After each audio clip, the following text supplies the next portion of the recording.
মহাগ্রন্থ কোরআনুল কারীমের ধারাবাহিক তাফসীরের ২৬তম পর্বের আলোচনা আজকে শুরু হবে ইনশাআল্লাহ। ২৬তম পর্বে আমরা আজকে সূরাতু আল বাকারা এর ১৫৩ নম্বর আয়াত থেকে আলোচনা শুরু করব ইনশাআল্লাহ।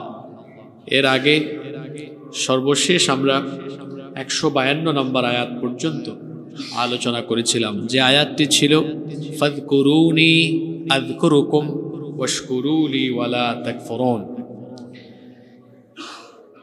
এই আয়াতে আল্লাহর জিকির এবং আল্লাহ তাআলার শুকরগুজারির কথা বলা হয়েছে। বান্দা সুখের সময়ে, ভালো সময়ে আল্লাহ তাআলার শুকরিয়া আদায় করে, আবার তার বিপরীত অর্থাৎ যখন দুঃখ, কষ্ট, বিপদ আপদ, মুসিবত আসবে তখন সে কি করবে, এর পরবর্তী আয়াত থেকে আল্লাহ তাআলা এই ব্যাপারে দিক নির্দেশনা দিয়েছেন। আল্লাহ তাআলা বলছেন, ইয়া আইয়ুহাল্লাযীনা আমানুস্তাঈনু বিস-সাবরি ওয়াস-সালাহ ইন্নাল্লাহা মা'আস-সাবিরিন। ইয়া আইয়ুহাল্লাযীনা আমানু, হে ঈমানদারেরা, যারা ঈমান এনেছো, হে মুমিনগণ, ইস্তাঈনু বিস-সাবরি ওয়াস-সালাহ, তোমরা ধৈর্য ও সালাতের মাধ্যমে সাহায্য চাও। ইন্নাল্লাহা মা'আস-সাবিরিন, নিশ্চয়ই আল্লাহ তাআলা ধৈর্যশীলদের সাথে আছেন। এখানে আল্লাহ তাআলার সাহায্য চাওয়ার জন্য, পাওয়ার জন্য দুটো বিষয়ের কথা বলা হয়েছে। এর মধ্যে একটি হচ্ছে সবর, আরেকটি হচ্ছে সালাত। সবর এবং সালাত, এই দুইটা বিষয়ের মাধ্যমে যার সাহায্য পাওয়া যায়, জোরে বলেন তো তিনি কে? এজন্য আল্লাহ বলছেন তোমরা ধৈর্য আর সালাতের মাধ্যমে সাহায্য চাও। কোরআনুল কারীমের ২ নম্বর সূরা সূরাতুল বাকারা এর ৪৫ নম্বর আয়াতে আল্লাহ এই কথা এভাবে বললেন, ওয়াস্তাঈনু বিস-সাবরি ওয়াস-সালাহ ওয়া ইন্নাহা লাকাবীরাতুন ইল্লা আলাল খাশিঈন। ধৈর্য এবং সালাতের মাধ্যমে সাহায্য চাও। আর এই দুইটা কাজ সহজ না। আল্লাহ বলছেন ওয়া ইন্নাহা লাকাবীরাতুন ইল্লা আলাল খাশিঈন, যারা আল্লাহকে ভয় করে তারা ছাড়া এই দুইটা কাজ অন্যদের জন্য বড় কঠিন। নামাজ এবং ধৈর্য ধারণ করা এটা সহজ কাজ না। এটা শুধুমাত্র এক শ্রেণীর মানুষেরা এই দুইটা গুণে গুণান্বিত হতে সক্ষম। তারা কারা? তারা হচ্ছে খাশিঈন, যারা আল্লাহকে ভয় করে। আল্লাহর ভয় যাদের ভেতরে আছে তারা সালাত এবং সবর এই দুইটা বিষয়কে নিজের মধ্যে ধারণ করতে পারে। সবর এটি হচ্ছে মুমিনের একটি অন্যতম গুণ। মুসলিম শরীফে হাদিস এসেছে, عن صهيب رضي الله عنه قال قال رسول الله صلى الله عليه وسلم। সোহাইব রাদিয়াল্লাহু আনহু থেকে হাদিস বর্ণিত হয়েছে, তিনি বলেছেন, রাসূলে কারীম, আমরা সবাই বলি সাল্লাল্লাহু আলাইহি ওয়াসাল্লাম বলেছেন, আজাবাল লিআমরিল মুমিন, মুমিনের অবস্থা বিস্ময়কর। ইন্না আমরাহু কুল্লাহু খায়র, সকল কাজই তার জন্য কল্যাণকর। ওয়ালাইসা যাকা লিআহাদিন ইল্লা লিল মুমিন, মুমিন ছাড়া অন্য কেউ এই বৈশিষ্ট্য লাভ করতে পারে না। ইন আসাবাতহু সাররাউ শাকারা, মুমিন যখন কোনো সুখ শান্তি লাভ করে তখন সে শুকরগুজার হয়, আল্লাহর শুকরিয়া আদায় করে। ফাকানা খায়রাল লাহু, আর এটা হলো তার জন্য কল্যাণকর। ওয়া ইন আসাবাতহু দাররাউ সাবারা, আর যখন সে দুঃখ মুসিবতে আক্রান্ত হয় তখন সে সবর করে। ফাকানা খায়রাল লাহু, এটাও তার জন্য কল্যাণকর। মুমিন সে যখন সুখ শান্তিতে থাকে তখন শুকরগুজার করে, আর যখন দুঃখ মুসিবতে আক্রান্ত হয় তখন সে সবর করে। সবর এটি মুমিনের একটি অন্যতম গুণের নাম। সবর শব্দটি হচ্ছে আরবি, এর বাংলা অর্থ হলো ধৈর্য, দৃঢ়তা, সংযম অবলম্বন, নফসের উপরে পূর্ণ নিয়ন্ত্রণ। পরিভাষায় সবর হচ্ছে বিপদাপদ, দুঃখ কষ্ট, ক্ষুধা তৃষ্ণা, শত্রুর অত্যাচার, অসুস্থতা, রোগব্যাধি, স্বজনের বিচ্ছেদ ইত্যাদি সংকটময় মুহূর্তে বিচলিত এবং অস্থির না হয়ে বিপদ থেকে নিষ্কৃতি পাওয়ার চেষ্টা এবং আল্লাহর সাহায্যে অপেক্ষা করা। আবার কোনো কোনো মনীষী বলেছেন যে সবর হচ্ছে আল্লাহ প্রদত্ত জ্ঞান বিজ্ঞানকে কাজে লাগিয়ে প্রতিকূল অবস্থার মোকাবেলা করা। আমাদের জীবনের প্রতিটি ক্ষেত্রে এই সবর নামক গুণের উপস্থিতি থাকা অপরিহার্য, কারণ যারা সবর বা ধৈর্য ধারণকারী হতে পারে না এরা দুনিয়া আখিরাতের কোথাও সফলকাম হতে পারে না। শুধু বিপদে অবিচল থাকলেই একজন মানুষ ধৈর্যশীল হিসাবে গণ্য হয় না, বরং চলাফেরা, খাওয়া দাওয়া, ইবাদত করা, শরীয়তের নির্দেশিত হালাল হারাম মেনে চলা ইত্যাদি কাজেও সত্যনিষ্ঠা এবং একাগ্রতা দেখানো হয়। এটাও সবরের একটা উপমা, সবরের একটা দৃষ্টান্ত। সবর শব্দটি কোরআনুল কারীমে ব্যাপক অর্থে ব্যবহৃত হয়েছে।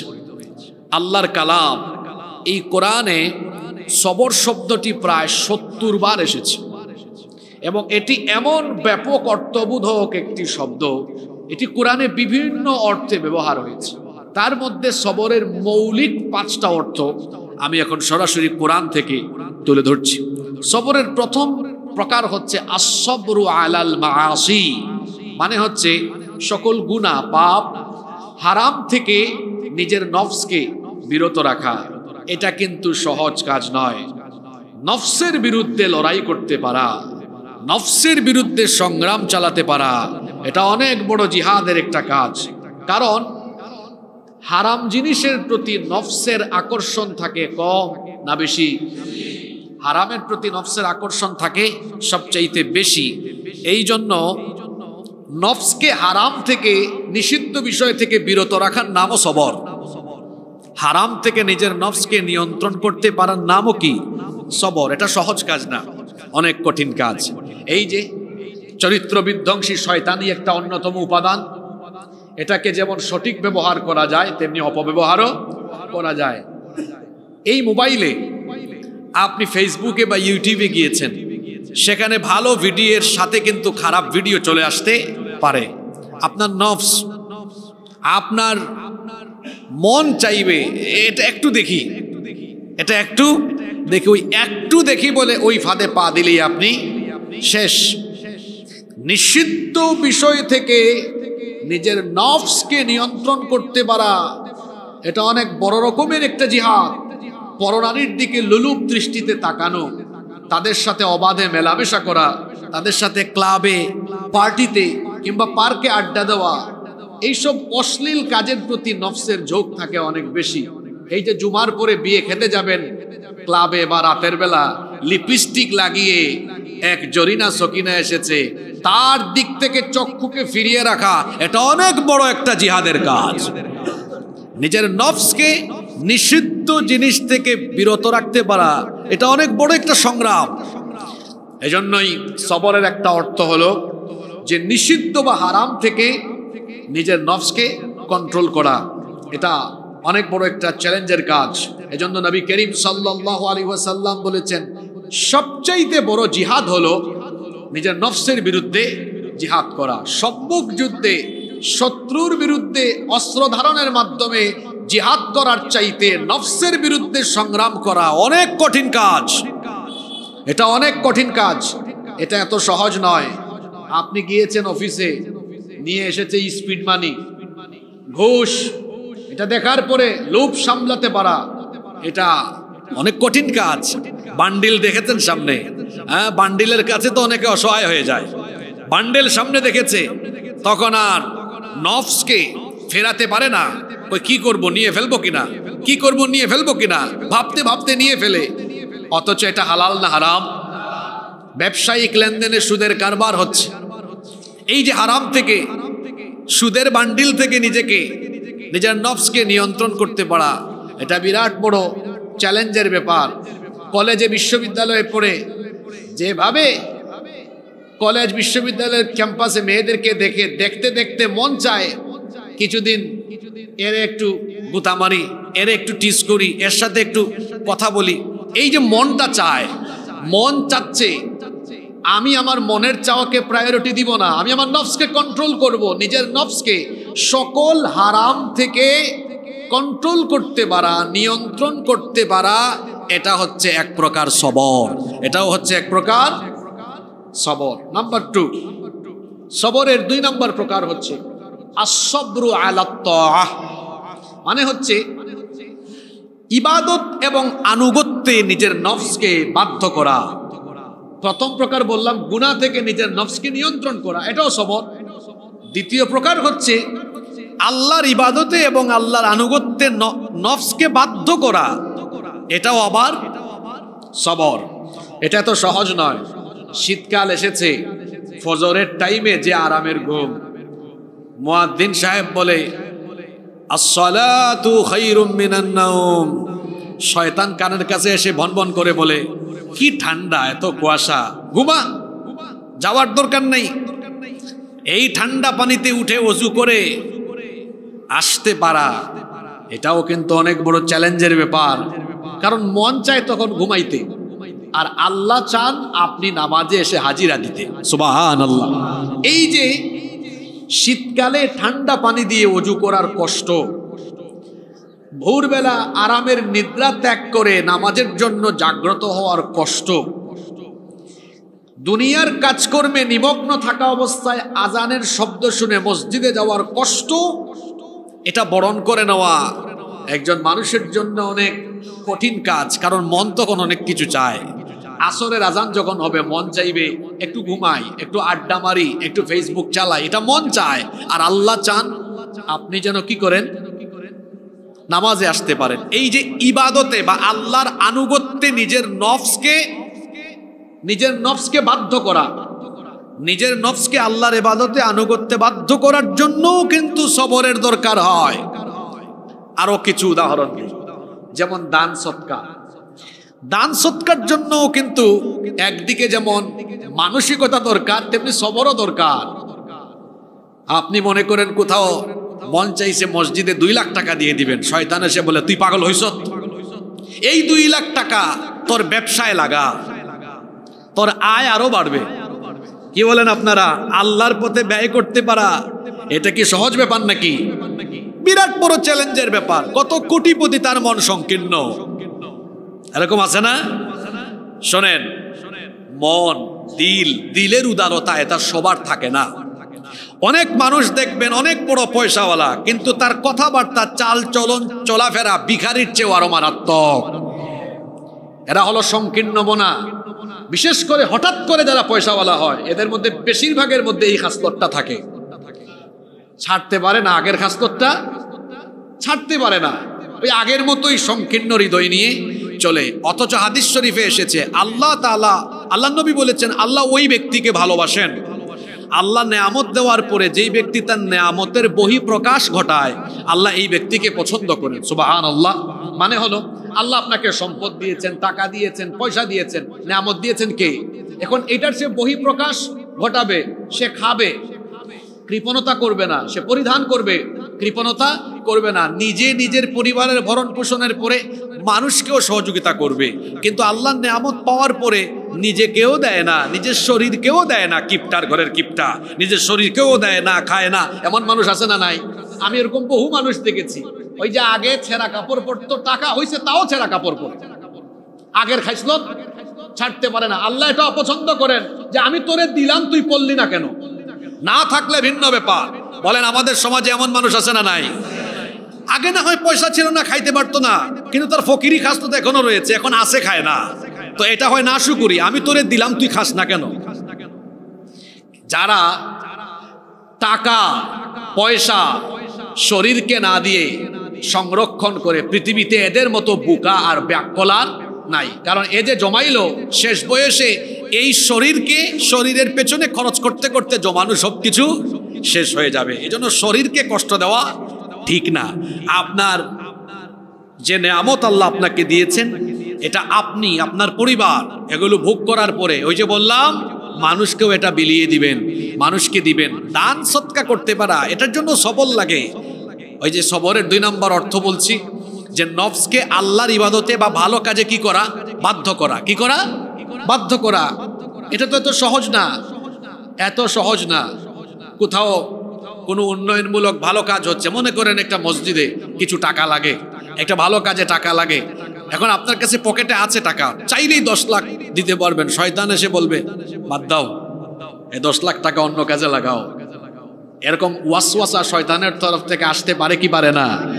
দেখবেন যারা দান সৎকা করেন এরকম ওয়াসওয়াসা কিন্তু শয়তান দিতে থাকে। কিন্তু আপনার যদি নফসের উপর নিয়ন্ত্রণ থাকে, আপনি বলবেন গেলে যাক, দেওয়ার মালিককে, নেওয়ার মালিককে। হাদিসে কুদসিতে এসেছে আল্লাহ যেখানে বলেছেন উনফিক ইবনা আদম, হে আদম সন্তান তুমি আমার জন্য খরচ করো, আনফিক আলাইকা আমি তোমার জন্য খরচ করব। মানে কি বুঝছেন? তুমি খরচ করো আমি দিব। দেওয়ার মালিকও আল্লাহ, নেওয়ার মালিকও আল্লাহ। আর যারা আল্লাহর পথে দেয় কোনোদিন এদের সম্পদ কমে না, কারণ সম্পদ দেওয়ার মালিককে, নেয়ামত বাড়িয়ে দেন কে? এজন্য দেখবেন যারা নিয়মিত দান সৎকা করে এদের সম্পদ কোনোদিন কমে না। বলছিলাম সবরের 2 নম্বর প্রকার নিজের নফসকে আল্লাহর ইবাদত আনুগত্যে বাধ্য করা। দেখেন আমাদের জাতির পিতা ইব্রাহিম আলাইহিস সালাম এবং তার ছেলে ইসমাইল আলাইহিস সালাম দুইজনেই কিভাবে আল্লাহর আনুগত্যে নফসকে বাধ্য করেছেন, কিভাবে সবর করেছেন। 86 বছর পর্যন্ত আল্লাহ তাকে সন্তানই দেন নাই। সন্তান দেওয়ার পরে আল্লাহর আদেশ ছিল সেই সন্তানকে আর সন্তানের মাকে নির্বাসনে দেওয়া, নির্বাসনেও দিলেন। সন্তান যখন বড় হয়ে গেল তখন আল্লাহ স্বপ্নে দেখালেন তিনি যেন তার সন্তানকে জবাই করছেন। নবীদের স্বপ্ন এটা শুধু স্বপ্ন নয়, এটা হলো ওহী। স্বপ্ন দেখার পরে এই স্বপ্নের বাস্তবায়ন করতেই হবে, কারণ স্বপ্ন এটা আল্লাহর তরফ থেকে ওহী, নবীদের স্বপ্ন ওহী। এই যে আল্লাহর আদেশ, আল্লাহর আনুগত্যে নফসকে বাধ্য করা, এটার জন্য সবরের দরকার হয়। কারণ আপনার কলিজার টুকরা সন্তানকে আল্লাহর পথে চিরদিনের জন্য কুরবানি দিয়ে দিবেন। এর জন্য প্রচন্ড রকমের সবর যদি আপনার মধ্যে না থাকে আপনি পারবেন না। আবার বাপের ভেতরে সবর থাকলে হবে না, ছেলের ভেতরেও থাকা লাগবে। সবরের 2 নম্বর অর্থ বলছিলাম নিজের নফসকে আল্লাহর আনুগত্যের পথে বাধ্য করে দেওয়া। বাধ্য করা মানে হলো সামিআনা, শুনলাম, ও আতানা, শোনার পরে একটা কথাও বললাম না, যেমন করে শুনলাম তেমন করে মানলাম। এই জন্য বাপ বেটা দুইজনেই সবরের দৃষ্টান্ত দিলেন। আল্লাহ তাআলা সূরা সফফাতের মধ্যে বললেন ফালাম্মা বালাগা মা'হুস সা'য়া ক্বালা ইয়া বুনাইয়া ইন্নী আরা ফিল মানামি আন্নী আযবাহুকা ফানজুর মাযা তারা। তিনি বললেন হে আমার কলিজার টুকরা সন্তান, আমি স্বপ্নে দেখেছি আমি তোমাকে জবাই করছি, এই ব্যাপারে তোমার সিদ্ধান্ত বাড়ায় কি? অর্থাৎ বাবা তার ছেলেকে বলছেন আমি যেটা স্বপ্নে দেখেছি, আমি স্বপ্ন দেখার পরে আল্লাহর আনুগত্যের পথে আমি নিজেকে বাধ্য করে দিয়েছি, কিন্তু তোমারও মত জানতে চাচ্ছি, তোমার সিদ্ধান্ত কি? ছেলে তখন বললেন বাবা আপনি যেমন আমিও তেমন, আল্লাহর আনুগত্যের পথে আমিও আমাকে বাধ্য করে দিলাম। শোনেন বাবা, আল্লাহর আদেশের পথে, আদেশ পালনের পথে আমাকে কখনো আপনি বিপরীত দেখবেন না। বরং তিনি তার বাবাকে জবাব দিয়ে দিলেন ক্বালা ইয়া আবাতি ফাআল মা তু'মারু সাতাজিদুনি ইনশাআল্লাহু মিনাস সাবিরিন। আল্লাহ যা বলেছেন পালন করেন, আপনি যেমন আমিও তেমন, দুইজনই আল্লাহর হুকুম মানতে আমরা বাধ্য। অবশ্যই আপনি আমাকেও আপনার ছেলেকেও সবরকারীদের মধ্যে পেয়ে যাবেন। সুবহানাল্লাহ। তো কি বুঝলেন এই উদাহরণ থেকে? নিজের নফসকে আল্লাহর ইবাদত, আল্লাহর আনুগত্যে বাধ্য করার নাম হলো সবর। নাম্বার 3, সবরের 3 নাম্বার প্রকার হলো আসবরু আলাল মাসাইব। মুসিবতের সময়, কষ্টের সময়, দুঃখের সময়, যাতনার সময়, বিপদের সময় ধৈর্য ধারণ করা। মানুষের জীবনে সুখের সময় যেমন আসবে, দুঃখের সময়ও আসবে। রব্বুল আলামিন কুরআনুল কারীমের 21 নম্বর সূরা সূরাতুল আম্বিয়া এর 35 নম্বর আয়াতের মধ্যে বললেন, কুল্লু নাফসিন যায়িকাতুল মাউত ওয়া নাবলুয়াকুম বিশ-শাররি ওয়াল খায়রি ফিতনাহ ওয়া ইলাইনা তুরজাউন। প্রত্যেককেই মরণের স্বাদ ভোগ করতে হবে, আর অবশ্যই আমি তোমাদের জীবনকে ভালো এবং মন্দ বিষয় দ্বারা পরীক্ষা করব। তার মানে হলো জীবনে ভালো সময় যেমন আসবে, খারাপ সময়ও তেমন আসবে। ভালো সময়ে যেমন আমরা বলি আল্লাহ, তেমনি দুঃখের সময়ও, কষ্টের সময়ও ডাকবো আমরা কাকে? মুমিন ব্যক্তির জীবনে দুঃসময় আসবে, কষ্ট আসবে, যাতনা আসবে, রোগবালাই, বিভিন্ন রকমের পরীক্ষা হবে। এজন্য আল্লাহ তাআলা এই সূরার ভেতরেই বলেছেন, ওয়ালা নাবলুওয়ান্নাকুম বিশাইইম মিনাল খাউফি ওয়াল জুই ওয়া নাকসিম মিনাল আমওয়ালি ওয়াল আনফুসি ওয়াস সামারাত। অবশ্যই এই 5টা বিষয় দিয়ে আমি তোমাদেরকে পরীক্ষা করব। কোন 5টা বিষয়? ভয়, ভীতি, ক্ষুধা, অভাব, অনটন, দারিদ্রতা। এরপরের 3 নম্বর বিষয় হলো জান, মাল এবং ফসলের ক্ষতি দ্বারা। এই 5টা বিষয়ের ক্ষতি দিয়ে যিনি আমাদেরকে পরীক্ষা করবেন, জোরে বলেন তিনি কে? পরীক্ষা আসবে আমাদের জীবনে, মৃত্যুর আগ পর্যন্ত বিভিন্ন রকমের পরিস্থিতি সৃষ্টি হবে। আজকে ভালো আছি, আগামীকাল অসুস্থতা আসতে পারে। আজকে আনন্দের দিন, আগামীকাল বেদনার দিন আসতে পারে। আজকে সুখের দিন, আগামীকাল দুঃখের দিন আসতে পারে। মুমিন ব্যক্তির জীবনে বালা, মুসিবত, দুঃখ, দুর্দশা, কষ্ট, যাতনা, যত রকমের বিপদ আপদ আসুক না কেন, মুমিন যার উপরে ভরসা করবে তিনি কে? এই যে দুঃখ, কষ্ট, বালা, মুসিবত, বিপদ আপদ আসবে, এই বালা, মুসিবত, বিপদ আপদে ধৈর্য ধারণ করা, এটাও আরেক প্রকার সবর। কয় প্রকারের কথা বললাম? একটু পেছন থেকে রিভিশন করি।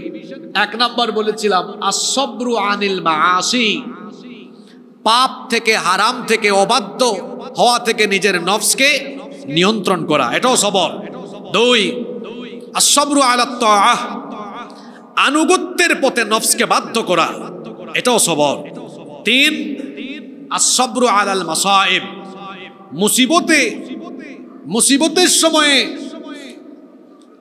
মুসিবতের সময়ে, দুঃখ কষ্টের সময়ে ধৈর্য ধারণ করা, এটাও সবরের আরেকটা প্রকার। নাম্বার 4 নাম্বার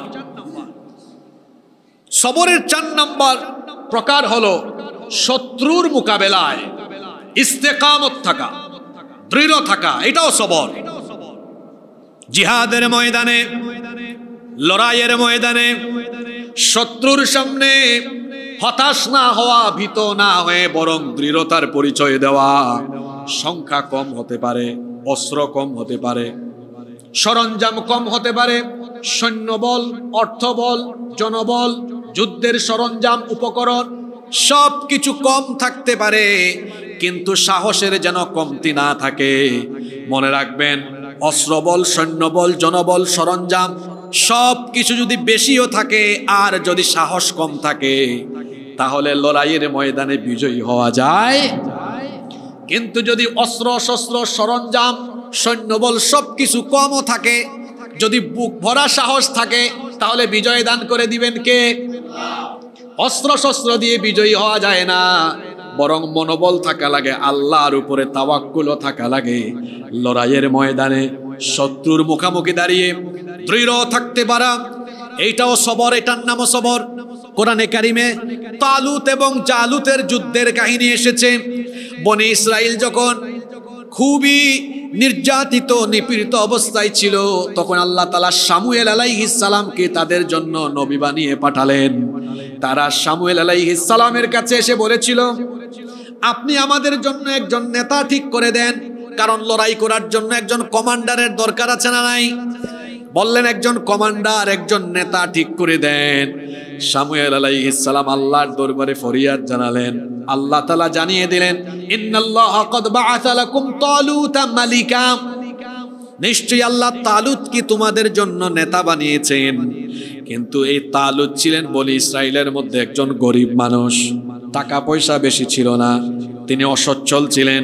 যখন আল্লাহ তাকে নেতা বানালেন, তখন বনি ইসরাইলের অন্যান্য লোকেরা আপত্তি করলো, বলল এত গরিব মানুষ কেমনে আমাদের নেতা হয়?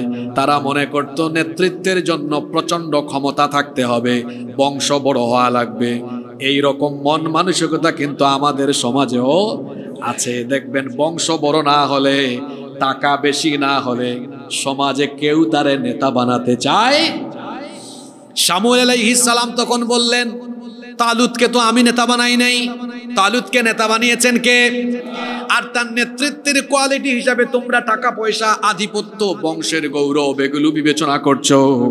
আর আল্লাহ বলছেন তালুতকে আল্লাহ দুইটা জিনিস দিয়েছেন, সেই দুইটা জিনিস হলো বাসতাতান ফিল ইলমি ওয়াল জিসম, নেতৃত্বের জন্য শারীরিক সক্ষমতা, আর প্রচন্ড রকমের জ্ঞান আর প্রজ্ঞা দিয়েছেন। এই জন্য নেতৃত্বের জন্য আল্লাহ তাকে মনোনীত করেছেন। তাহলে এখান থেকে একটা বার্তা পাওয়া গেল, নেতৃত্বের জন্য দৈহিক শক্তির পাশাপাশি জ্ঞানের দরকার, প্রজ্ঞার দরকার। যদি এই দুইটা বিষয় সামনে রেখে কোন সমাজ বা রাষ্ট্র নেতৃত্ব ঠিক করতে পারে, ওই সমাজকে, ওই রাষ্ট্রকে উন্নতির উচ্চ শিখরে যিনি পৌঁছায়া দিবেন তিনি কে? কিন্তু শুনেন, আপনার দেশে টাকা পয়সা, ক্ষমতা আর বংশ যার বড় নাই, নেতা হওয়ার যোগ্যতা তার নাই। আমার দেশে রিক্সাওয়ালার ছেলে, সে কি কখনো কাউন্সিলর ইলেকশন করতে পারবে? বলবে এটা তোর কি সামর্থ্য আছে? মনে করবে লক্ষ লক্ষ টাকা হওয়া লাগবে, বংশ বড় হওয়া লাগবে। ওই যে এই কারবারি ঘটছে এখানে তালুতের ক্ষেত্রে, আল্লাহ তালুতকে নেতা বানায় দিয়েছেন। বনি ইসরাইল নারাজ, না না না না, এটা আমরা মানতে পারি না, উনি দুর্বল, বংশও বড় না, টাকা পয়সাও কম, এটা হতে পারে না। তখন শামুয়েল আলাইহিস সালাম বললেন আল্লাহ তাকে নেতা বানিয়েছেন। যাই হোক, লম্বা ঘটনা। এক পর্যায়ে তারা নিদর্শন চেয়েছিল, তখন আল্লাহ তাবুতে সাকিনাও দিয়েছেন। এদিকে আমরা যাচ্ছি না, যেটা বলতে চাচ্ছি সবরের কথা। সবাই যখন এক পর্যায়ে তালুতকে নেতা মেনে, কমান্ডার মেনে এবার লড়াইয়ের ময়দানে গেল। লড়াই হবে আমালিকা সম্প্রদায়ের প্রচন্ড ক্ষমতাধর বাদশাহ জালুতের বিরুদ্ধে। কার বিরুদ্ধে? এই তালুত জালুতের যুদ্ধ কিন্তু কোরআনে এসেছে। এখন জালুতের সেই বিশাল বাহিনী, সেই সময়কার পৃথিবীর সুপার পাওয়ার হচ্ছে জালুত এবং তার সম্প্রদায়ের সেনাবাহিনী। যুদ্ধের ময়দানে তালুত তার বাহিনী নিয়ে যখন গেলেন, দেখলেন জালুতের বাহিনীর সৈন্য সংখ্যা বেশি, আধুনিক অস্ত্রশস্ত্র, সরঞ্জাম, উপকরণ সবকিছুই তাদের বেশি। কিন্তু যারা তালুতের বাহিনীতে ইমানদার ছিলেন, জালুতের এত এত সৈন্য আর অস্ত্রশস্ত্র দেখার পরেও কেউ ভয় পেলেন না, বরং মনের ভেতরে প্রচন্ড রকমের সাহস সঞ্চার করলেন। আল্লাহু আকবার। কোনো মানুষকে কাবু করতে হলে আগে প্রথমে সাহস দেখাবেন। গুলির সামনে, বুলেটের সামনে চুপ থাকবেন না, আপনি তখন সাহসিকতা দেখাবেন। দেখবেন যে গুলি ছুড়বে তার হাত তখন কাঁপতে থাকবে। ভয় পাওয়া যাবে না, কোনো কিছুর সামনে ভয় পাওয়া যাবে না। মুমিন কিসের ভয় পায়? আরে আমার জন্য আসমান থেকে মৃত্যুর ফয়সালা না আসলে তামাম পৃথিবীর সব মানুষ চেষ্টা করেও আমাকে মারতে পারবে না। এটার নাম তাওয়াক্কুল।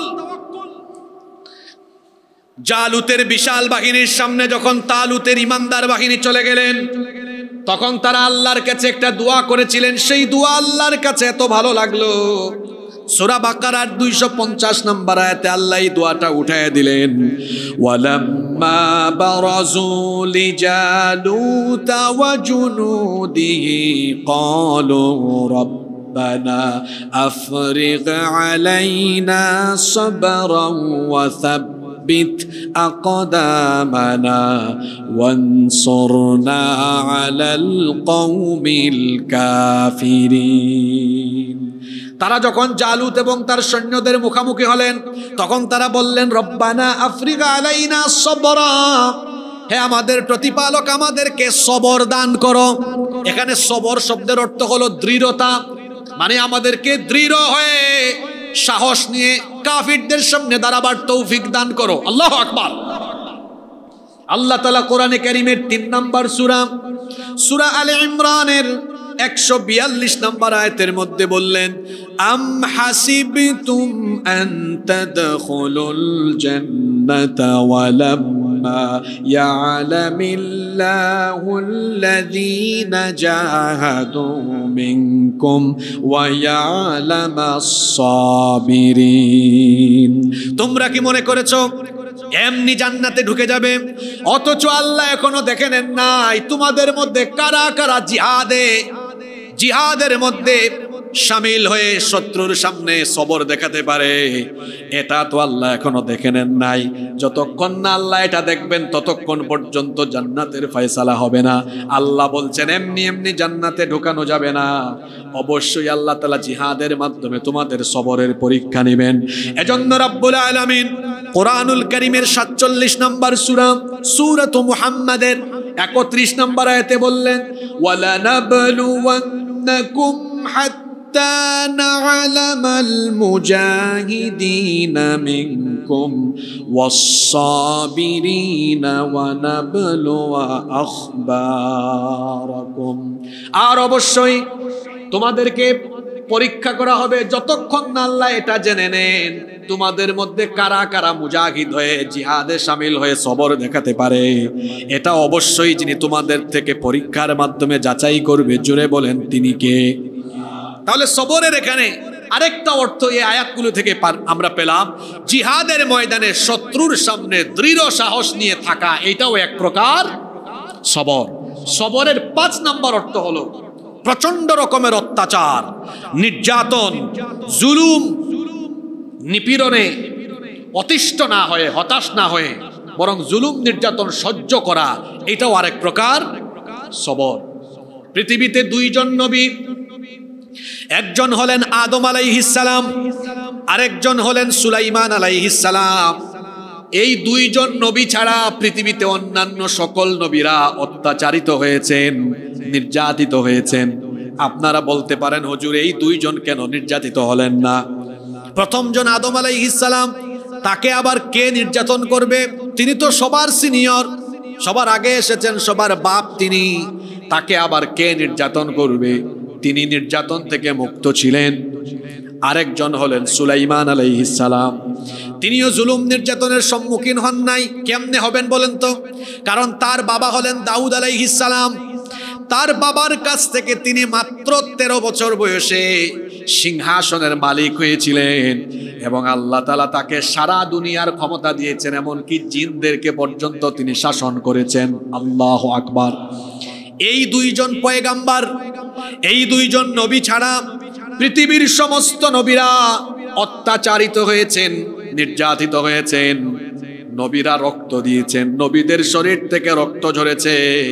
এমনকি কোন নবীরা তারা জীবন পর্যন্ত দিয়ে শাহাদাত লাভ করেছেন।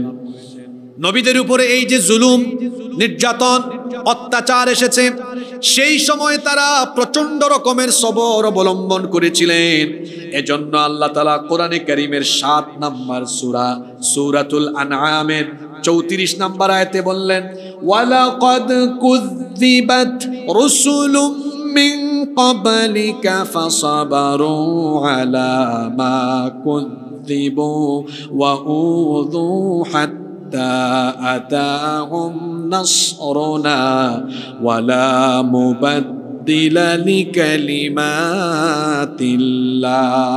ওয়া লাকাদ জাআকা মিন নাবাইল মুরসালিন। আল্লাহ তাআলা বলছেন, অবশ্যই তোমাদের পূর্বে বহু রাসূলকে তাদের কওমের লোকেরা মিথ্যাবাদী বলেছিল। নবীদেরকে যে মিথ্যাবাদী বলা হয়েছিল এবং তাদেরকে যে শারীরিক এবং মানসিক কষ্ট দেওয়া হয়েছিল, সেই সময় সকল নবী এবং রাসূলরা যার জন্য সবর করেছিলেন তিনি কে? সবর করেছিলেন এবং তাদের উত্তরসূরিরাও সবর করেছিলেন। সাহাবায়ে কেরাম ছিলেন সবরের এক চরম দৃষ্টান্ত। আল্লাহর নবী একদিন হেঁটে যাচ্ছেন, দেখলেন ইয়াসিরের পরিবারের উপরে জুলুম চলছে। ইয়াসির রাদিয়াল্লাহু আনহুর পরিবারটা বড় মজলুম পরিবার। তার স্ত্রীর নাম হচ্ছে সুমাইয়া রাদিয়াল্লাহু আন, তাদের ছেলের নাম হলো আম্মার। এই তিনজনকেই গর্ত খনন করে কোমর, বুক বা গলা পর্যন্ত গেড়ে দিয়ে তাদের উপরে নির্যাতন করা হয়েছে, চাবক পিটা করা হয়েছে, খাওয়া দাওয়া পর্যন্ত বন্ধ করে দেওয়া হয়েছে, শরীরের মাংস উঠে গিয়েছে, এমন করে তাদেরকে নির্যাতন করা হয়েছে, ফিনকি দিয়ে দিয়ে রক্ত বের হয়েছে। আল্লাহর নবী এটা একদিন দেখলেন, দেখার পরে বললেন, ইসবিরু ইয়া আলা ইয়াসির, হে ইয়াসিরের পরিবার তোমরা সবর করো, কারণ এই সবরের প্রতিফল হিসাবে আল্লাহর জান্নাত তোমাদের জন্য অপেক্ষা করছে। তাহলে সবরের 5 নাম্বার আরেকটা প্রকার পেলাম, জালিমদের জুলুম নির্যাতনে হতাশ না হয়ে দৃঢ়তার সাথে, সাহসের সাথে তখনও দৃঢ় থাকা, এটার নাম হলো সবর। সবরের মোট কয় প্রকার কোরআন থেকে বললাম? জোরে বলেন, কয় প্রকার? 1 নাম্বার কি বলেছি মনে রাখার চেষ্টা করেন। 1 নাম্বার হচ্ছে হারাম থেকে নিজের নফসকে নিয়ন্ত্রণ করা। 2 আল্লাহর আনুগত্যে নফসকে বাধ্য করা। 3 বিপদে আপদে দৃঢ় থাকা। 4 লড়াইয়ের ময়দানে শত্রুর সামনে সাহস হারিয়ে না ফেলে দৃঢ় থাকা। 5 জুলুম নির্যাতন আসলেও হতাশ না হয়ে সবর করা। এই মোট কয় প্রকার বললাম? আল্লাহর কাছে সাহায্য চাওয়ার জন্য আল্লাহ বলেছেন আগে সবর করো। এমনি এমনি সাহায্য পাওয়া যাবে না। সবর করব কেমনে? এই তো আমরা 5 প্রকার কোরআন থেকে জানলাম, এই 5 তরিকায় সবর করো। আর আল্লাহ বলেছেন ওয়াসসালাহ, সালাত নিজেদের মধ্যে এস্টাবলিশড করো। এই 2টা গুণ, প্রথমটা হলো সবর, দ্বিতীয়টা হলো সালাত। এই 2টা বিষয়ের মাধ্যমে সাহায্য চাইতে হয় কার কাছে? সবর আর সালাত, এই 2 গুণে গুণান্বিত হলে আল্লাহ তাআলার তরফ থেকে সাহায্য আসবে। এখন আল্লাহ আপনাদেরকে সাহায্য কেমনে করবেন দেখতে হবে। আগে আপনাদের ভিতরে সবর আছে কিনা, সালাত আছে কিনা। সালাতের দশা হলো এমন, জুমার দিনে শুধু 1 ওয়াক্ত নামাজে আসে, 1 সপ্তাহে হলো 5-7 35 ওয়াক্ত, আর সে হাজিরা দেয় 1 ওয়াক্ত, অনুপস্থিত থাকে কত ওয়াক্ত? কথা বলেন না কেন? কি ব্যাপার, আপনার 34 ওয়াক্ত নামাজ কোথায়? আপনার জীবনে যে এত বালা মুসিবত, দুঃখ দুর্দশা, ব্যবসা বাণিজ্যে ধস, চতুর্দিকে বিপদ, এই বিপদে আল্লাহ আপনাকে সাহায্য করবেন কেমনে? কেমনে আপনার জীবনে সুখ আসবে, শান্তি আসবে? আরে আপনার জীবনে সুখ শান্তি পেতে হলে তো আপনার জীবনে নামাজ থাকা লাগবে। আপনার জীবনে নামাজ নাই, এই জন্য আপনার জীবনে কোনো সুখ শান্তি নাই, খালি অশান্তি, ব্যবসায় লস, এইদিকে ধস, এদিকে অশান্তি, ওইদিকে সমস্যা, এইদিকে সমস্যা। এই সমস্যার কারণ সবরও নাই, নামাজ নাই। যার মধ্যে নামাজ নাই তার মধ্যে ঈমানই নাই। এই ওয়াজ এখানেই শেষ। নামাজ নিয়ে 1 ঘন্টা ওয়াজ করে কি হবে? এক কথাই তো ওয়াজ শেষ। যার মধ্যে নামাজ নাই তার মধ্যে কি নাই? এর আর কি বলতাম, এ তো ঈমানই নাই, বেঈমান হয়ে গেছে। কয় আমার অন্যান্য আমল আখলাক ঠিক আছে, আমি মিথ্যা বলি না, সুদ ঘুষ খাই না, হজও করছি 1-2 বার, নামাজ কালাম মাঝে মাঝে ছাড়লেও ঈমান ঠিক আছে। তোর ঈমান থাকলে না ঈমান ঠিক থাকবে? তোর ঈমানই তো নাই, ঠিক থাকে কেমনে আবার এটা? আল্লাহর নবী বলেছেন যার মধ্যে নামাজ নাই তার মধ্যে, এই ওয়াজ এখানেই শেষ। আর ওয়াজ করার দরকার নাই। যে এইটা বুঝছে তার নামাজ আর ছাড়বে না। কেন নামাজ ছাড়বে বলেন? যেখানে রসুলের এত বড় কথা যে নামাজ নাই এর কি নাই, যার মধ্যে ঈমান নাই এ কি জান্নাতে ঢুকতে পারবে? জান্নাতে ঢুকার প্রধান শর্ত হলো কি থাকা?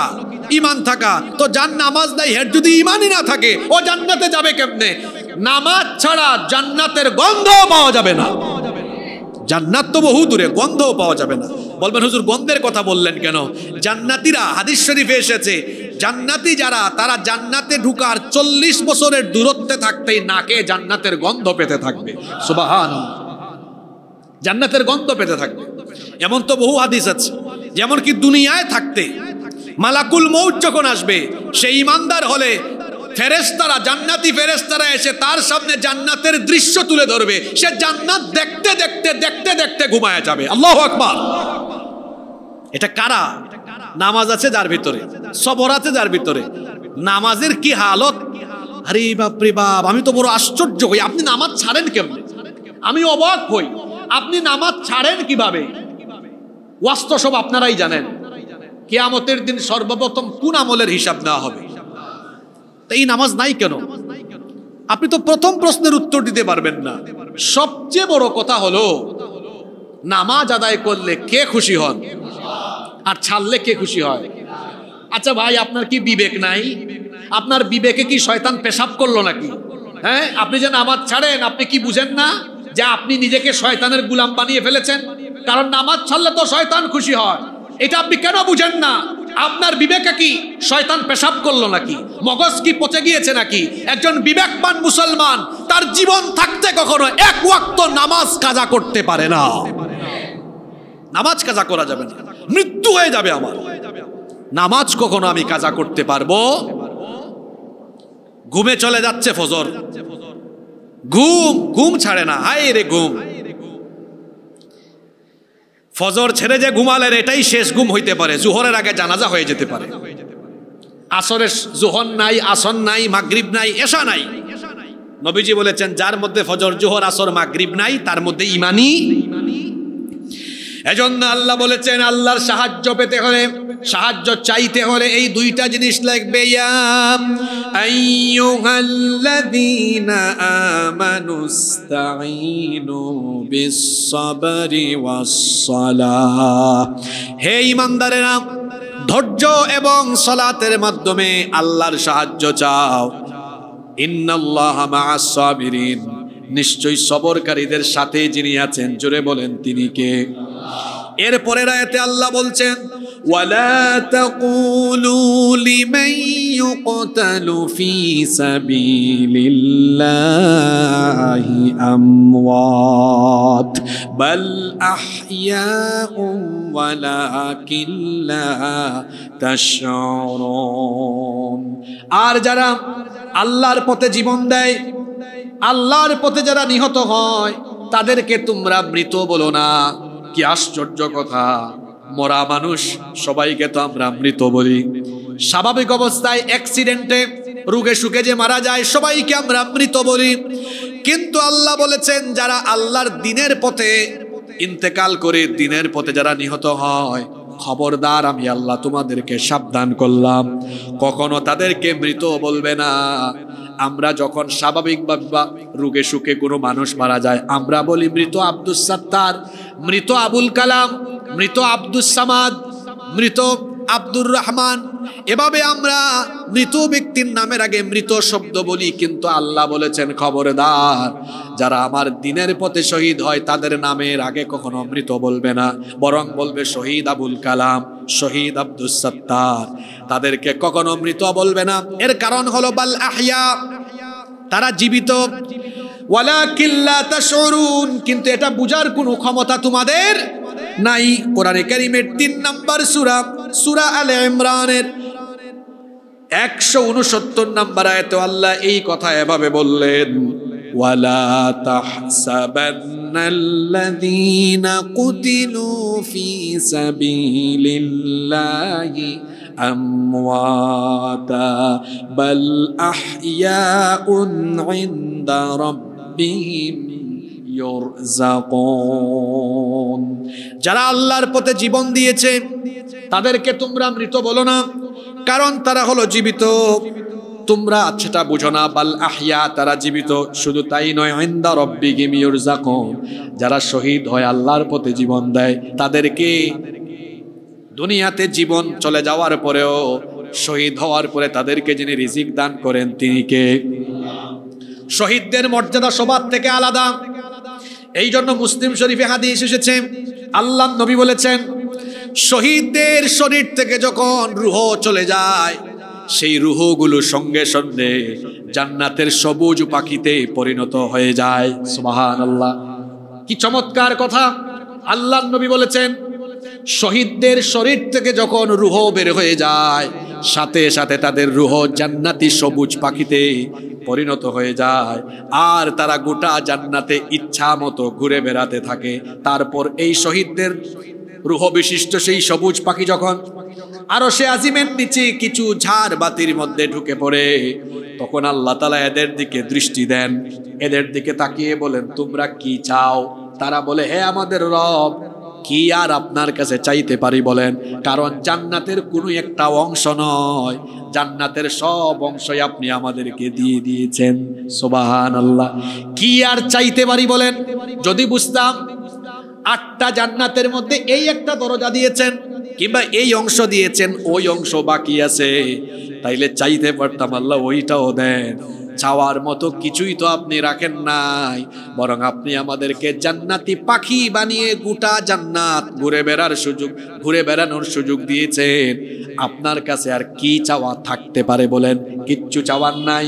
আল্লাহ তাআলা দ্বিতীয়বার আবার সেম কোশ্চেন করবেন, বলবেন, না না, তোমরা আমার কাছে কিছু একটা চাও। তখন এই শহীদরা বলবে, আল্লাহ ঠিক আছে, তাহলে আমরা আপনার কাছে একটা জিনিস চাচ্ছি, সেটা হলো দয়া করে আপনি আমাদেরকে আবার জীবন দান করে দুনিয়ায় পাঠান, যেন দুনিয়ায় গিয়ে যেন দুনিয়ায় যাওয়ার পরে আবারও আমরা কাফির বেঈমান ইসলাম বিরোধী তোমার দিনের দুশমনদের বিরুদ্ধে লড়াই করে আবার জীবন দিয়ে শহীদ হতে পারি।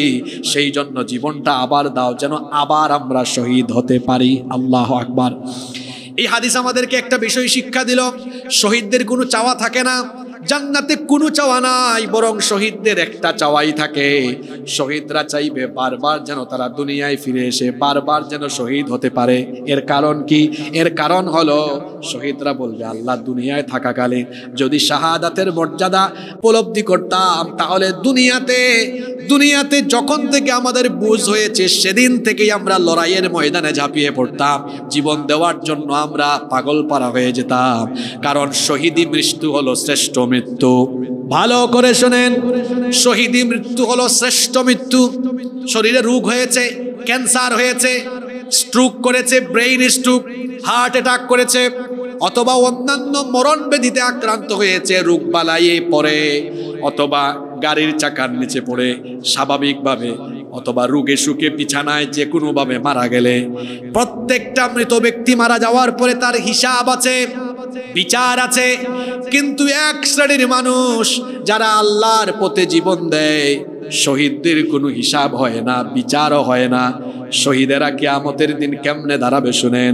কিয়ামতের দিন আমরা কিভাবে কবর থেকে উঠব? আম্মা জান আয়েশা রাদিয়াল্লাহু আনহা থেকে হাদিস এসেছে, তিনি বলেছেন, আল্লাহর রাসূল বলেছেন, ইউহশারুন নাসু ইয়াউমাল কিয়ামাতি হুফাতান উরাতান গরলা। কিয়ামতের দিন ইসরাফিলের সিংহার দ্বিতীয় ফুৎকারের পরে মানুষেরা উলঙ্গ অবস্থায় খাতনাবিহীন আর খালি পায়ে কবর থেকে উঠে হাসরের ময়দানে সমবেত হবে। কিন্তু শহীদ যারা, তারা অন্যভাবে হাজির হবে। দেখা যাবে শহীদ কারো হাত কাটা, কারো আবার পা কাটা, কারো গলা কাটা, কারো বুকের মধ্যে গুলির চিহ্ন, কারো পেটের মধ্যে তলোয়ারের চিহ্ন, কারো গলার মধ্যে ফাঁসির দড়ির চিহ্ন। অর্থাৎ যাকে যেই কায়দায় যেভাবে শহীদ করা হয়েছে তার শরীরের মধ্যে সেই চিহ্নগুলো থাকবে। আল্লাহ জিজ্ঞেস করবেন হাসরের মাঠে, আজ তোমরা কারা? তোমাদের শরীর থেকে কেন এখনো তাজা রক্ত ঝরছে, আর তোমাদের শরীরটা এত ক্ষত বিক্ষত কেন? শহীদরা তখন বলবে, আল্লাহ, আমরা তোমার সেই সকল বান্দারা যারা তোমার দ্বীনের জন্য অকাতরে জীবনটাকে বিলিয়ে দিয়েছিলাম। ইসলামের দুশমনরা, তোমার দুশমনরা আমাদেরকে সহ্য করতে পারে নাই, আমাদেরকে তারা মারাত্মক কষ্ট দিয়ে দুনিয়া থেকে বিদায় করেছে। এজন্য আল্লাহ দেখেন আজকে আমাদের শরীরের মধ্যেও কাফির বেঈমান তোমার দিনের দুশমনদের আঘাতের চিহ্নগুলো, ক্ষত চিহ্নগুলো নিয়ে আমরা হাজির হয়েছি। ক্ষত চিহ্নগুলো থেকে তাজা তাজা রক্ত ঝরতে থাকবে। আল্লাহ তাআলা তখন ফেরেশতাদেরকে বলবেন, এই শহীদদের জন্য জান্নাতের সবগুলো দরজা খুলে দাও। আজকে সবার কাছ থেকে আমি হিসাব নিব, সবার বিচারও করব, কিন্তু এই শহীদদের কোনো হিসাব না করে, বিচার না করে, বিনা হিসাবে বিনা বিচারে আমি তাদেরকে আমার জান্নাত দান করে দিলাম। শাহাদাতের মৃত্যু শ্রেষ্ঠ মৃত্যু। এই মৃত্যুর পরে হিসাব হয় না, বিচার হয় না। বিনা বিচারে বিনা হিসাবে আল্লাহ তাআলা শহীদদেরকে জান্নাত দিয়ে দেন। এই জন্য আল্লাহর নবী নিজেই শহীদ হওয়ার জন্য পাগল পারা ছিলেন। নবীজি বলতেন, আমার ইচ্ছে হয় লড়াই করি শহীদ হই, আবার আল্লাহ আমাকে জীবন দেন, ইচ্ছে হয় আবার লড়াই করি আবার শহীদ হই, আবার যদি আল্লাহ জীবন দেন ইচ্ছে হয় আবার লড়াই করে আবার শহীদ হই। নবীজি যেমন শহীদ হওয়ার জন্য পাগল পাড়া ছিলেন, একইভাবে নবীজির সাহাবীরাও শহীদ হওয়ার জন্য পাগল পাড়া ছিলেন। শাহাদাত লাভের জন্য তারা ব্যাকুল ছিলেন। এই জন্য জিহাদের ময়দানে কখনো তারা ভয় পেতেন না। তারা জানতেন এখানে মরণ হতে পারে, তাও ভয় পেতেন না, কারণ তারা জানতেন রাসূল শিখিয়েছেন তরবারির ছায়ার নিচে যিনি জান্নাত রেখে দিয়েছেন তিনি কে। অনেক যুবকেরা এখানে আছে, আল্লাহর দিনের দুশমনরা আল্লাহর দিন নিয়ে ছিনিমিনি করলেও তারা কথাও বলে না, এমনকি জীবনের ভয়ে কোনো কথা বলে না, চুপচাপ থাকে, জীবন চলে যায় কিনা। যুবকদের কথা কি বলতাম, আমাদের মধ্যে এমন বহু হুজুর আছে তার ক্যারিয়ারে কাদা লাগবে অথবা তার জীবনের হুমকি আসতে পারে, অনেক হুজুরও আছে সঠিক সময়ে সঠিক কথা বলে না। বলেন তো এমন হুজুর আছে না নাই? সঠিক সময়ে যে সঠিক কথা বলতে পারে না সে ব্যক্তি শক্তিশালী মুসলমান হতে পারে না, এ হলো দুর্বল মুসলমান। শক্তিশালী মুসলমান হবে এমন বুলেটের সামনে গুলির সামনেও সত্য কথা বলা থেকে সে চুপ থাকতে পারে, কখনো চুপ থাকা যাবে না। কারণ নবীজি বলেছেন, আস-সাকিতু আনিল হাক্কি ফাহুয়া শাইতানুল আখরাস। সত্য কথা বলা থেকে যেই ব্যক্তি চুপ থাকে এইটা হলো বুবা শয়তান। জোরে বলেন, এটা কি শয়তান? সত্য কথা বলতে হবে। জীবন চলে গেলেও আমাদের তো হারাবার কিছু নাই। আল্লাহ নবীর সাহাবীরা শহীদ হওয়ার জন্য পাগল পাড়া ছিলেন। যুবক ভাইদেরকে বলছি, আমরা অনেকেই আছি জীবনের ভয়ে আমরা অনেক কথা বলি না, জীবনের ভয়ে আমরা আল্লাহর দ্বীনের পক্ষে দাঁড়াই না। কিন্তু আল্লাহর নবীর যুবক সাহাবীরা কেমন ছিলেন? অনেকে এমন আছেন নতুন বিয়ে করে বাসর ঘরে নতুন বউয়ের সাথে রোমান্স করারও টাইম পান নাই, জিহাদের ডাক এসেছে গিয়ে শহীদ হয়ে গিয়েছেন। এরকম একজনের নাম আপনারা জানেন মাত্র, তিনি হচ্ছেন হানজালা রাদিয়াল্লাহু আনহু। কিন্তু তিনি ছাড়াও এমন আরো সাহাবী আছেন, ওই যে মুতার যুদ্ধের আরেকজন সাহাবী আব্দুল্লাহ বিন রাওয়াহা, যিনি বিয়ে করার পরে বাসর ঘর করেন নাই, বউয়ের সাথে রোমান্স করার কোনো সময়ও পান নাই। জিহাদের ডাক এসেছে, এত সুন্দর স্ত্রীর সাথে কথাবার্তা প্রেম ভালোবাসার সময়ও পান নাই। জিহাদের ডাক এসেছে, লড়াইয়ের ময়দানে কাফিরদের সাথে জিহাদে লিপ্ত হয়ে জীবনটাকে বিলিয়ে দিয়ে আল্লাহর রাস্তায় শহীদ হয়ে গিয়েছে। এখনকার যুবকরা কেমন? বিয়ের পরে তার বউয়ের আঁচলের নিচে থাকে 2 মাস 3 মাস, ব্যাককল 2-3 মাস তার বউয়ের আঁচলের তলা থেকে বের হয় না। এমন ছেলে পেলে আছে না নাই? জীবন অস্বাভাবিক করে ফেলে, ও বউয়ের আঁচলের নিচেই থাকে, ও 2-3 মাস থাকে। এমন যারা করে এরা কিন্তু আবার কয়েক মাস পরে বউ ভালো লাগে না। জীবনে ব্যালেন্স থাকা লাগে, কাজের জায়গায় কাজ, বউয়ের জায়গায় বউ, সব স্বাভাবিক থাকবে, তাহলে সব ভালো লাগবে। রাসূলের সাহাবীরা জিহাদের ডাক শুনেছেন, লড়াইয়ের ময়দানের আওয়াজ শুনেছেন, গিয়ে জীবন দিয়েছেন। আমার দেশের যুবক তরুণ যারা আছেন তারাও যদি রাসূলের এই যুবক সাহাবীদের মতো শাহাদাতের চেতনায়, শাহাদাতের দীপ্ত প্রত্যয় নিয়ে তারা যদি এগিয়ে যেতে পারেন, তাহলে এই দেশে আল্লাহর জমিনে কোরআনের বিজয় ঠেকানোর দুঃসাহস কারো থাকবে। আর আমি তো বললামই যে শহীদি মৃত্যু শ্রেষ্ঠ মৃত্যু, হিসাবও নাই, বিচারও। আমি জানি না আপনারা কেমন মৃত্যু চান আল্লাহর কাছে, কিন্তু আমি তো সব সময় হাত তুললেই বলি, আল্লাহ মৌতের সময় একটু শহীদি মৃত্যু দিয়ে দিও, এটা সহজ হবে, কারণ হিসাবও হবে না, বিচারও হবে না, আল্লাহ সবগুলো দরজা জান্নাতের খুলে দিবেন। সুবহানাল্লাহ। এজন্য যদি সময় আসে জীবন দেওয়া লাগে, যদি জীবন দেওয়া লাগে, কঠিন সময় আসতে পারে। আপনার দেশে এই সময় চলে আসতে পারে, কঠিন সময় আসবে যখন আল্লাহর দ্বীনের পক্ষে দাঁড়িয়ে থাকলে জীবন চলে যেতে পারে। তখন কি আমরা কাপুরুষের মতো ভীত হয়ে ঘরে বসে থাকবো? এই আওয়াজে বললেন, ঘরে বসে থাকবো? জীবন চলে যাবে, তাও আমরা আল্লাহর দ্বীনের পক্ষে লড়াই করা থেকে বিরত হব না। এজন্য শাহাদাতের তামান্না অন্তরে থাকা লাগবে। আমাদের অন্তরে কি শাহাদাতের তামান্না আছে? যে আওয়াজে বললেন মনে হয় কারো কারো নাই, অসুবিধা নাই। কাদের কাদের শাহাদাতের তামান্না আছে একটু তাড়াতাড়ি হাত তুলে দেখান তো। হয়েছে, হাত নামান। যারা হাত তুলছে লেট করছে করুক। একটা সুসংবাদ দিয়ে আজকের আলোচনা শেষ করব। এতক্ষণ যারা হাত তুলেছেন, আচ্ছা দেখি হাতটা তুলেই রাখেন। শাহাদাতের তামান্না আমাদের আছে তো? ঠিক আছে, আল্লাহ তোমাকে সাক্ষ্য রেখে আজকে দুপুর 1:25 এই হাদিসটা বলে বলে আমরা আল্লাহ তোমাকে দেখালাম। তোমার ফেরেশতাদের মাধ্যমে এই চিত্র ধারণ করে রাখো, যেন কিয়ামতের দিন আমরা এই হাত তোলার চিত্র দিয়ে নাজাত পেতে পারি। বলে না আমিন। বলবেন হুজুর কেন এই দোয়াটা করলেন? কারণ হলো আল্লাহর নবী বলেছেন, মান সাআলাল্লাহু শাহাদাতি বিসিদকিন বাল্লাগাহুল্লাহু মানাজিলাশ শুহাদা ওয়া ইম্মা তাআলা ফিরাশি। যার অন্তরে সত্যিকার অর্থেই শাহাদাতের তামান্না থাকে, সে যদি শহীদ না হয়েও দুনিয়ায় অন্য কোনোভাবে মারা যায়, অন্তরে যারা শাহাদাতের তামান্না লালন করবে, যেভাবেই মারা যাক না কেন, মরার পরে অবশ্যই আল্লাহ তাকে শাহাদাতের মর্যাদা দিয়ে দিবেন। এই জন্য হাতটা এতক্ষণ তুলে রেখা কষ্ট দিয়েছি আপনাদেরকে। আল্লাহ আপনি সাক্ষী থাকেন, আমরা সবাই শহীদ হতে চেয়েছি। সুতরাং শাহাদাতের সুযোগ যাদের আসবে শহীদ হব, যদি সুযোগ না হয় আল্লাহ সবাইকে আমাদেরকে মরার পরে শাহাদাতের মর্যাদা দিয়ে দিও। আল্লাহকে সাক্ষী রেখে দিলাম, সত্যিকার অর্থেই শাহাদাতের তামান্না যাদের অন্তরে থাকবে, মরার পরে তাদেরকে শাহাদাতের মর্যাদা দিয়ে দিবেন কে? আজকে তো 2 আয়াতের আলোচনা করলাম, ভাবছিলাম 157 পর্যন্ত যাব, অসুবিধা নাই। এটা যেহেতু ধারাবাহিক আলোচনা চলতেই থাকবে। আগামী জুমায় আমরা পরবর্তী আয়াত থেকে আলোচনা শুরু করব ইনশাআল্লাহ।